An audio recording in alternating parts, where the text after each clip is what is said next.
Today we're going to talk about KPIs and metric dashboards, what they are, how they should be used, and how they are sometimes misused. To explain KPIs and metric dashboards, I'm going to use the example of a basketball game. You can think about KPIs, key performance indicators, as the scoreboard of the game. You want to see who's winning and losing, where do you look? You look at the scoreboard. So if KPIs are the scoreboard, you want to think about metric dashboards as the game stat page. That is where you get all of the details that you're looking for, understanding why your team is or isn't doing well. So you get information like number of rebounds, number of fouls, if there were injuries, which players started the game versus which ones ended the game. All of the information, all the details that you're looking for are going to be in that stat page, i.e. the metrics dashboard page. Typically, there are 4 main KPIs that companies or businesses are interested in. It's either efficiency, it's quality, cost, or customer service. That is what is considered a KPI.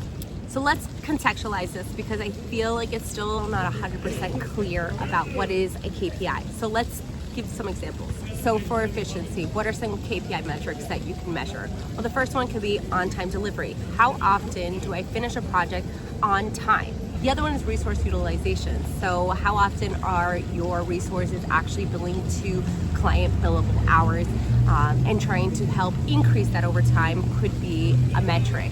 Another one is revision turnaround time. So for example, how long does it take your team when getting client feedback that something was wrong to turn around and correct that issue? So a couple examples for a cost KPI could be budget adherence. So how often do you complete a project and complete it within or under budget?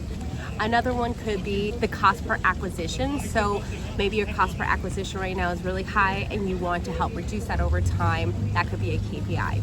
Okay, so customer impact, really this one can get super nuanced, but we'll go through a couple examples. Return on ad spend. So essentially how much money or how much revenue did your company generate based on the ad that you invested in? That could be a KPI to follow. Another one is a brand lift study. So maybe you're interested in broadening your audience and helping to increase brand awareness. So keeping track of brand awareness and actually the brand lift over time can be a customer impact KPI. There's also client retention rates. So what is the rate of customers that continue to come back for either your products or services, and what is that retention rate? Guys, I'm going to end with this, and that is how KPIs can get misused sometimes. Actually, I would say they're often misused in that you'll notice that when you start a new project, the clients, typically there'll be a meeting of expectations. What are you trying to get out of this project? And typically there'll be a main goal that's discussed, which becomes your main KPI. But then as time goes on, well, it's like, well, I also want to know about this and I want to know about that. And instead of those being nice to haves, they slowly start to creep into main KPIs as well. And then it becomes so difficult because you have competing KPIs that sometimes do not complement each other. And then it really dilutes the impact that you can have on your project. So whenever possible, the best practice is to have one main KPI and at most a secondary KPI, and that they complement each other.